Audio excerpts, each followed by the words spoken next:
Why Afghanistan's river will shock the world by 2030. Did you know Afghanistan is moving enough earth to build 4 Great Pyramids of Giza, all for a single canal project? But that's not even the strangest part. This 285-kilometer artificial river is so massive it can be spotted from space, stretching further than the distance from New York to Washington, D.C., and it's creating its own microclimate along its path. But here's what engineers don't want you to know. This megaproject has already suffered a catastrophic breach that created a 9-kilometer lake overnight. Experts are calling the construction methods rudimentary, and the entire project could trigger the next major water war in Central Asia. So how exactly is a landlocked, resource-strapped nation with no international support pulling off Asia's largest artificial river? And what happens if they fail and unleash an environmental disaster that could destabilize 5 countries and affect 60 million people? If you're fascinated by engineering marvels like this, make sure to hit that subscribe button and ring the notification bell. We dive deep into the world's most incredible projects every week. Afghanistan's relationship with water has always been a story of missed opportunities and broken promises. For over 7 decades, the country watched helplessly as its neighbors Uzbekistan, Turkmenistan, and Tajikistan diverted massive amounts from the Amu-Darya River under Soviet-era agreements that completely ignored Afghanistan's needs. These treaties, signed during the USSR period between 1960 and 1987, treated Afghanistan as if it didn't exist along this crucial waterway that forms much of the country's northern border. The numbers are staggering. Before the Kosh-Tepe Canal, Afghanistan was only using about 2% of the Amu-Darya's water, despite the river flowing along 1,200 kilometers of its territory. Meanwhile, downstream countries were extracting up to 75% of the river's flow for their cotton industries and agriculture. This wasn't just unfair, it was economically devastating for Afghan farmers who could only watch as billions of cubic meters of water flowed past their drought-stricken fields. Talks of a major canal project date back over 4 decades, with various Afghan governments proposing different schemes since the 1980s. During the Soviet occupation, there were ambitious plans for massive irrigation projects, but the war made construction impossible. In the 1990s, during the Civil War, warlords controlled different regions and no unified infrastructure development was possible. Even during the first period of relative stability from 2001 to 2021, international donors showed little interest in funding such a massive undertaking. The real turning point came in March 2022, just 6 months after the Taliban returned to power. While the world was focused on political chaos, banking restrictions, and humanitarian concerns, Afghan engineers quietly began the most ambitious infrastructure project in the country's modern history. The Kosh-Tepe Canal, named after the Twin Hills district in northern Afghanistan, where Uzbek and Turkmen communities had dreamed of irrigation for generations, would change everything. This wasn't just about water access. This was about national survival and economic independence. Northern Afghanistan's provinces, Balkh, Jowzjan, and Faryab had been watching their agricultural lands turn to desert while precious water flowed past their borders toward neighboring countries. The Taliban government made this canal their absolute #1 priority, viewing it as more critical than roads, telecommunications, or even energy infrastructure. What made this attempt different from previous failed efforts was a combination of desperation, political will, and the Taliban's willingness to start construction immediately, without waiting for international recognition, traditional funding sources, or lengthy environmental impact studies that had delayed projects for decades. What do you think about this ambitious vision? Drop your thoughts in the comments below. I read every single one. And if you're enjoying this deep dive, give this video a thumbs up to help others discover these incredible projects.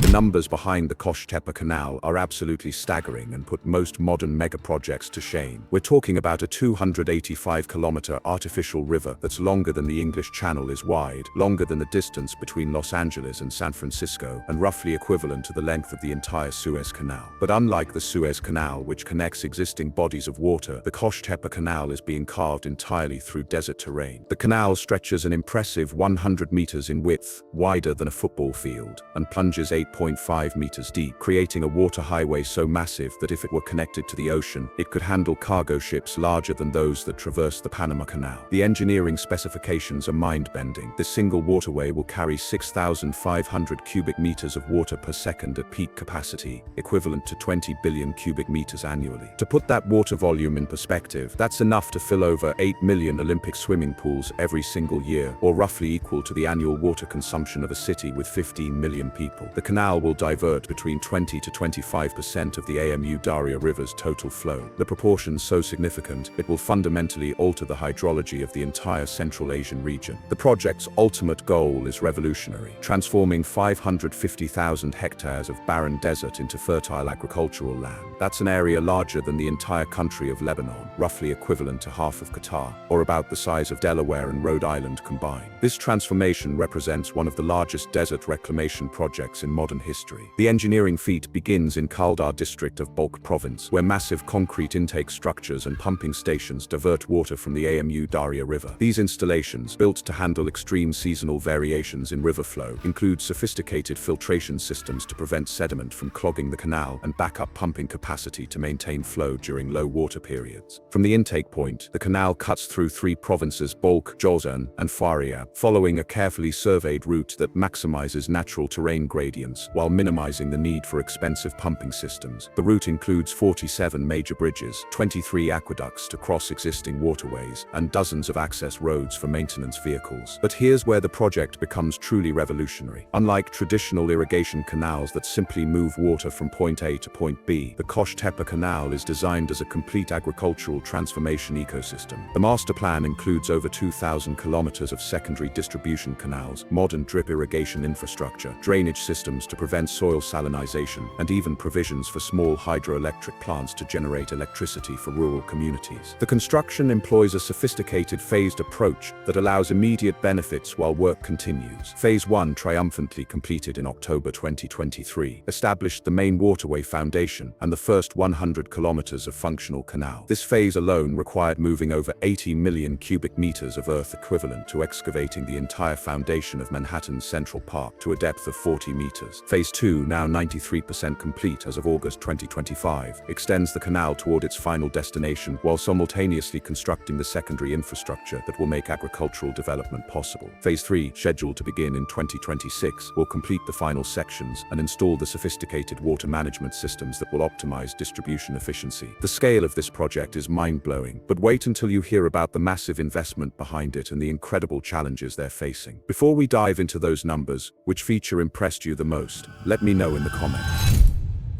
The Kosh-Tepe Canal comes with a price tag of $684 million, a sum that might seem modest compared to Western megaprojects, but represents an enormous commitment for Afghanistan's struggling economy. To understand this scale, that's roughly equivalent to 15% of Afghanistan's entire pre-2021 government budget, more than the GDP of several small nations, and greater than what many developing countries spend on their total annual infrastructure investments. But the funding structure is absolutely unprecedented in modern infrastructure development.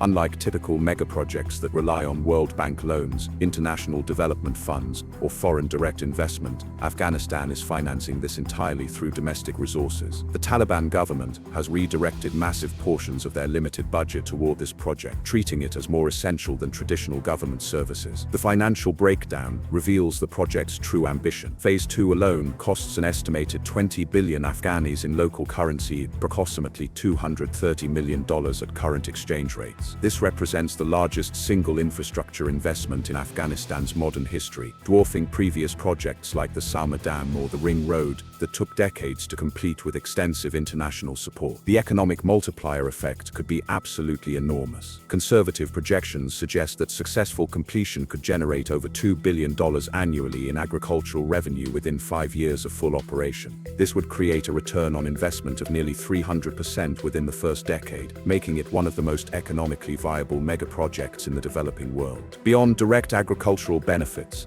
economists project the canal could create over 400,000 direct and indirect jobs, establish Afghanistan as a major regional food exporter, reduce food import dependency by 60%, and generate significant export revenues that could transform the country's balance of payments.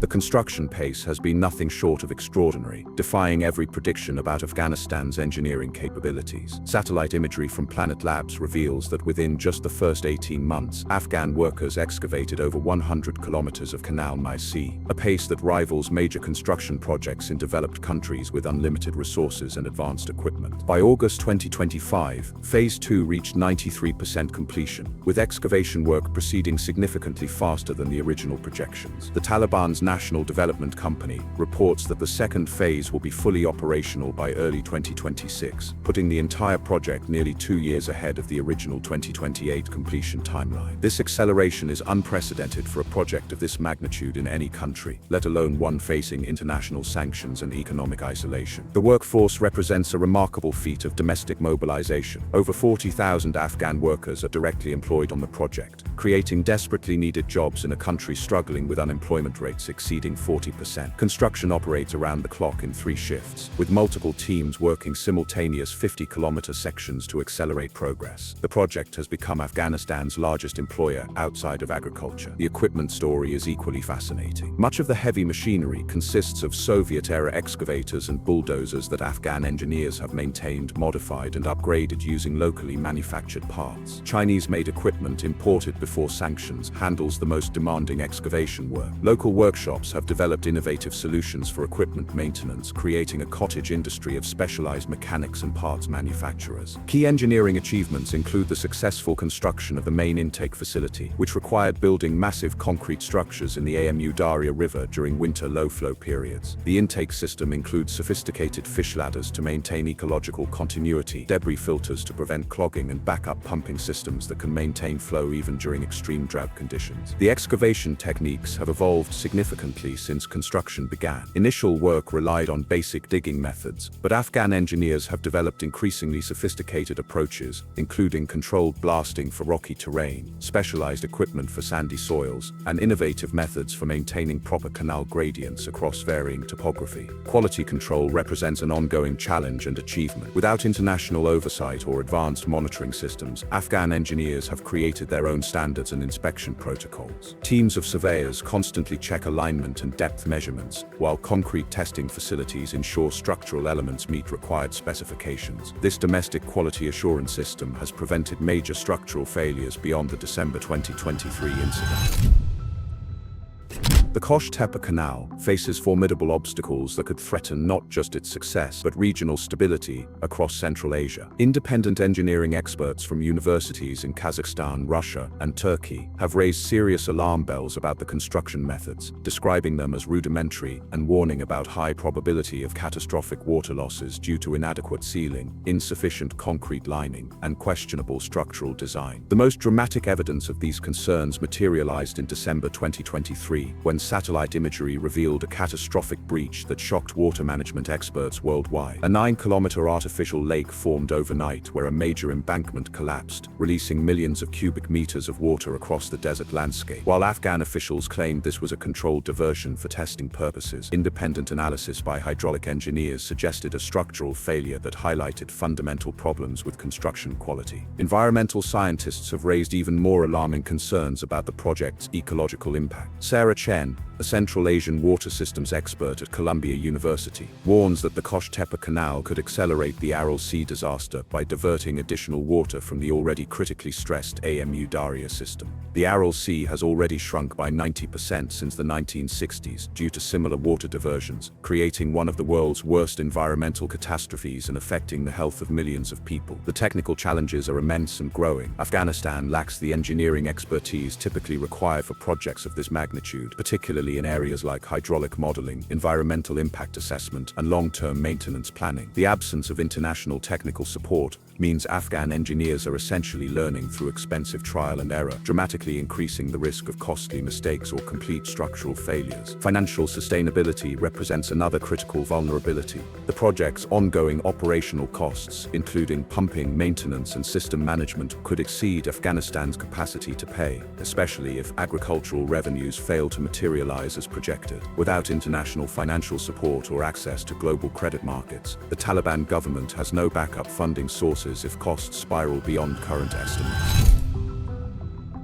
Despite the formidable challenges, the potential benefits of the Kosh-Tepe Canal are genuinely transformative and could reshape Afghanistan's position in Central Asia. Success could establish the country as a major agricultural powerhouse, transforming 550,000 hectares of barren desert into productive farmland, capable of feeding not just Afghanistan's 40 million people, but potentially exporting food throughout the region. The economic impact extends far beyond simple agriculture. Conservative projections suggest the project could create over 400,000 permanent permanent jobs across farming, food processing, transportation, and related industries. Rural communities that have struggled with grinding poverty and chronic food insecurity could see dramatic improvements in living standards, with household incomes potentially increasing by 300 to 500% in canal-adjacent areas. Food security represents the most critical national benefit. Afghanistan currently imports over $1.5 billion worth of food annually, draining precious foreign currency reserves that the country can barely afford. Successful canal completion could achieve complete food self-sufficiency in wheat, rice, and vegetables, while generating substantial export revenues from surplus production. This transformation could shift Afghanistan from food importer to regional agricultural exporter within a decade. The project also demonstrates remarkable Afghan engineering capabilities and national determination that challenges international assumptions about the country's technical capacity. In a nation that has faced 4 decades of continuous conflict and currently operates under comprehensive international sanctions, the Kosh-Tepe Canal serves as a powerful symbol of self-reliance and technological advancement that defies conventional wisdom about post-conflict development. Regional implications could be enormous and potentially positive. If successfully completed and properly managed, the project might inspire similar South-South cooperation initiatives across Central Asia and establish Afghanistan as a leader in large-scale infrastructure development, despite political challenges and resource constraints. The project could demonstrate that developing countries can undertake massive infrastructure projects through domestic determination and innovative financing approaches. The technological spillover effects are already visible. Afghan engineers working on the canal have developed new expertise in hydraulic engineering, project management, and large-scale construction that could be applied to future infrastructure projects. Local manufacturing of construction materials and equipment maintenance has created new industries that could serve broader development needs.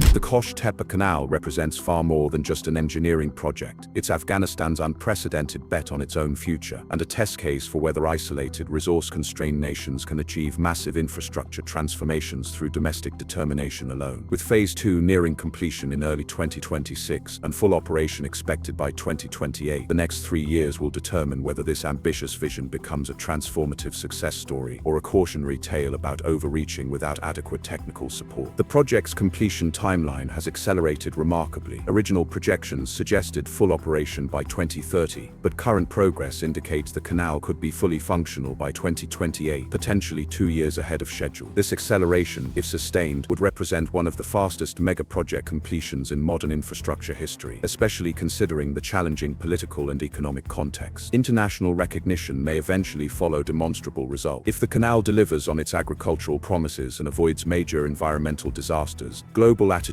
toward Afghan engineering capabilities and project management could shift dramatically. This success could potentially open doors for future international collaboration, technology transfer, and even limited sanctions relief focused on humanitarian and development activities. The project will likely influence similar initiatives across the developing world, potentially establishing new models for South-South cooperation and domestic infrastructure financing. Countries facing similar challenges, limited international support, resource constraints, urgent development needs, are already studying the Afghan approach for lessons that could be applied to their own megaprojects. The ultimate test will be long-term operation and maintenance. Building the canal, impressive as it is, represents only the beginning of a decades-long commitment. Successful operation requires ongoing maintenance, skilled water management, sustainable agricultural practices, and regional diplomatic cooperation that balances national development needs with international water rights. Climate change adds another layer of complexity. As Central Asian temperatures rise and precipitation patterns shift, the Amu-Darya River's flow could become increasingly unpredictable.